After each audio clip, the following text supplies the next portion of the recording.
Hey guys, in this video, I'm going to show you how to turn off auto brightness on Android. So you want to go ahead and just swipe down from the top right on your phone. This is going to take you into these menu options. And here you can see that you have how you can control the brightness on your phone. So this is the option right here.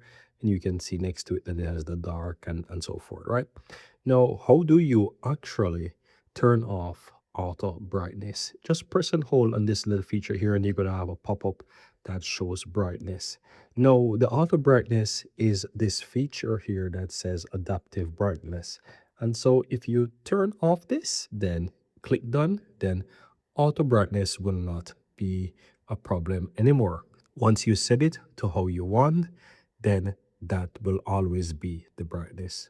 And that's it. So if you're looking for how to turn off auto brightness on your Android phone, this is exactly how you do it. Very easy and very simple.